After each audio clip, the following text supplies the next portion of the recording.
आबाद स्टूडियो में मेरे साथ तशरीफ फरमाए जनाब मुर्तज़ा सोलंकी साहब और हमें ऑनलाइन ज्वाइन कर रहे हैं माजिद निज़ामी साहब, दोनों सीनियर तज्ज़ियाकार हैं। बहुत बहुत शुक्रिया आप दोनों का। सोलंकी साहब, आपसे अगर हम आगाज़ करें, वैसे तो हम आपसे बुनियादी तौर पे इमरान खान के इस ख़त के हवाले से बात करना चाह रहे हैं, लेकिन अपोजिशन की जो सियासी जमातें एक साथ बैठी हैं तो इससे पहले PTI ने एहतजाज की कोशिश की, वो हुकूमत ने खुलकर उनको करने नहीं दिया। मुज़ाकरात का सियासी जो एक सिलसिला था वो नाकाम रहा। अब जो ख़त की बात है वो एक अलग डिबेट है, लेकिन मौलाना साहब के साथ शामिल होकर एक सियासी इत्तेहाद बनना अपोजिशन का, हुकूमत के लिए ख़तरे की घंटी नहीं है? देखें, ये ख़तरे की घंटी हो सकता था अगर जो इत्तेहाद करने वाली जमात है उसके कायद इमरान खान ना होते। उनका जो मिजाज है वो इतना मुतलकुल अनान है कि वो अपनी जमात में अपने साय को भी बर्दाश्त नहीं करते, तो उनका मिजाज नहीं है इत्तेहाद जलाने वाला। और ये हमने माज़ी करीब में भी देखा है, 26वीं आईनी तरमीम के मौके पर भी देखा है, फिर इनके जमात के लीडर्स की जो गोलाबारी थी मौलाना पर वो भी देखी है, तो अचकज़ई साहब को मायूस होते भी देखा है। तो अब तो ख़ास तौर पर जब उनकी अपनी जमात के अंदर खलफिशार है तो पहले आप अपने आप को तो मुतहद करें। लेकिन एक थोड़ा सा तो फ़र्क नज़र आया इस मुलाकात से पहले रवैयों में कि मौलाना साहब ने गंडापुर साहब से इसी बात पे एतराज़ किया कि आप मौलाना साहब को निशाने पे क्यों रखे हुए हैं। उनसे पार्टी की खैबर पख्तूनख्वा की सदारत भी गई और यही क्यास आई है कि इन्हीं चीज़ों की बुनियाद पे। तो अब आप नहीं समझते कि अडियाला में बैठे खान साहब इस इत्तेहाद को एक अहम अपना ऑप्शन समझ रहे हैं? सदारत जाने और वजारत आला की जो उनकी कुर्सी है उसके कमज़ोर होने का मौलाना से कोई ताल्लुक़ नहीं है।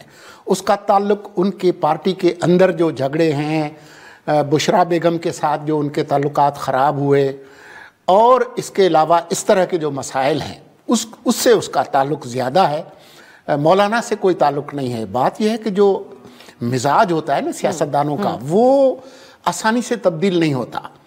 तो ये ज़रूर कोशिश करें, पहले भी कोशिशें होती रही हैं, लेकिन आपने देखा कि जुल्फ़िकार अली भुट्टो की शहादत के बाद नुसरत भुट्टो असगर खान जैसे लोगों के साथ जो कहते थे कि हम कोहाला के पुल पर इसको फांसी लटकाएंगे, उन सब के साथ गई और कामयाबी से इत्तेहाद चलाए।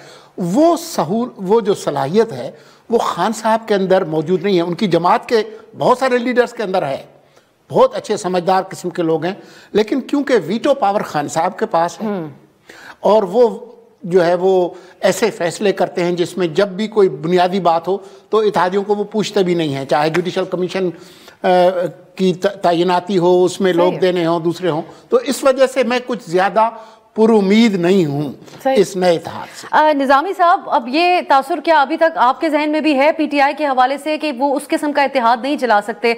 मौलाना साहब से कितने डिफरेंसेस थे, लेकिन आज खान साहब उनकी हिमायत में गंडापुर के खिलाफ पोजीशन लेते हैं। अचकज़ई साहब के हवाले से वो तमाम तलखियाँ दोनों लीडरान की तरफ से भुला दी गई। अचकज़ई साहब खुद भी ये बात कहते हैं कि माजी की बात हो गई। तो मौलाना, ये जो इत्तेहाद है इसकी क्या अहमियत है आपकी नज़र में? फिर मौलाना साहब का क्या इसके अंदर रोल होगा? वो अपनी एक बड़ी सियासी फोर्स के तौर पर शामिल होंगे या बस इखलाकी तौर पे PTI का साथ दे रहे हैं तमाम चीज के अंदर? जी बहुत शुक्रिया। अभी तक के सियासी हालात में तो ये नजर आ रहा है कि तहरीक इंसाफ शायद ये समझ चुकी है कि उन्होंने गुज़िश्ता एक साल में ख़ुसूसन 8 फरवरी के इलेक्शन के बाद जो सोलो फ्लाइट ली है, जिसमें उन्होंने ड्राइविंग सीट अपने पास रखी है, उसके खातिर खा नताइज उन्हें नहीं मिल सके। तो इस महीने में हम ये स्ट्रेटजी में तब्दीलियां की जा रही हैं, मुफाहिमत और मुज़ाकरात की बात करने वालों को बैकफुट पे ले जाके तो मुज़ाहमत करने वालों को आगे लाया जा रहा है। और इस सिचुएशन में जब हम ये अलायंस की तरफ नजर डालते हैं तो पता चलता है कि मौलाना फजलुर रहमान को बिल्कुल उनसे शिकायत थी, महमूद खान अचकज़ई को थी, शाहिद खान अब्बासी को एंगेज किया गया है, तो उसमें डेफिनेटली तहरीक इंसाफ की जानिब से कुछ ना कुछ उन्हें ऑफर जरूर किया गया होगा कि जिसकी बुनियाद पर मौलाना फजलुर रहमान ने खुसूसन इस चीज का फैसला किया है। उसकी वजह यह है कि दोनों का बैटल ग्राउंड तो एक ही है और हो सकता है कि अगर ये इत्तेहाद कामयाबी से चलता है तो उसके बाद खैबर पख्तूनख्वा के अंदर इस हवाले से कुछ पॉजिटिव डेवलपमेंट देखने को आए। तो इसमें मुझे ये जरूर लगता है कि तहरीक इंसाफ के हवाले से ये बात दुरुस्त है कि उन्होंने गुज़िश्ता 10 साल में कोई इत्तेहादी पॉलिटिक्स इतनी अच्छी नहीं की لیکن اب چونکہ 1 سال میں انہیں سولو فلائٹ کا کوئی فائدہ حاصل نہیں ہوا، اس لیے انہوں نے اپنی اسٹریٹجی تبدیل کرنے کی کوشش کی ہے کہ جس کے اندر وہ باقی لوگوں کو ساتھ لے کے چلے ہیں. تو پی ٹی آئی کو یہ سمجھنا ہوگا کہ ہمارے سامنے اے آر ڈی کی مثال ہے، پی ڈی ایم 1 کی مثال ہے کہ جس میں نواب دادا نصر اللہ کو، مولانا فضل الرحمان کو سپیس دی گئی اور بڑی سیاسی جماعتوں نے ان کے پیچھے کھڑے ہونا پسند کیا. اب اگر تحریک انصاف یہ چاہتی ہے کہ وہ اس معاملے کے اندر وہ پولیٹیکل سپیس لے تو انہیں بھی سیاسی جماعتوں کے ساتھ اتحاد میں دوسروں کو سپیس دینی ہوگی، اسی سے پھر وہ ان کا اعتماد جیت سکیں گے. اب یہ تو پھر ہم آنے والے دنوں میں ہی دیکھیں گے کہ اس اعتبار سے کب تک پھر قائم رہیں گی یہ بات چیت کا ایک سلسلہ اپوزیشن جماعتوں میں. سولنگی صاحب، خط جو خان صاحب کی طرف سے لکھا گیا اس کی حکومت کی اپنی تشریح ہے اور پی ٹی آئی کی اپنی تشریح ہے، لیکن حکومت کی طرف سے یہ کہہ دینا کہ یہ پاؤں پڑنے کی کوشش ہے اس خط کے ذریعے، تو یہ کس طرح یہ حکومت کی طرف سے کہا جاتا ہے؟ کیونکہ انہوں نے 6 نکات اٹھائے اور 6 نکات جو ہیں وہ اس وقت جو مسائل اپوزیشن کو بھی ہیں، اس کے علاوہ پیکا کی بھی وہ بات کرتے ہیں، عدلیہ سے متعلق خود جج صاحبان جو بات کر رہے ہیں اس ایشو کو بھی وہ ریز کر رہے ہیں وہاں پر، اور الیکشن کی بھی بات کر رہے ہیں، اور ساتھ ایک مفید مشورہ بھی دے رہے ہیں کہ یہ معاملہ آپ کے اور عوام کے درمیان اعتماد کو خطرے میں ڈال سکتا ہے، تو اس کے اوپر آپ غور کریں. بطور سابق پرائم منسٹر یہ باتیں کہنا پاؤں پکڑنے کے مترادف کیسے ہو گئیں؟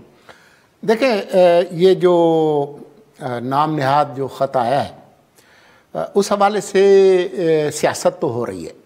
اس خط کو سامنے لانا یہ بھی ایک سیاسی عمل ہے، اور جو حکومت کی طرف سے جواب ہے وہ بھی ایک سیاسی عمل ہے. یہ خط ویسا خط نہیں ہے جو کہ لوگ کسی کو لکھتے ہیں.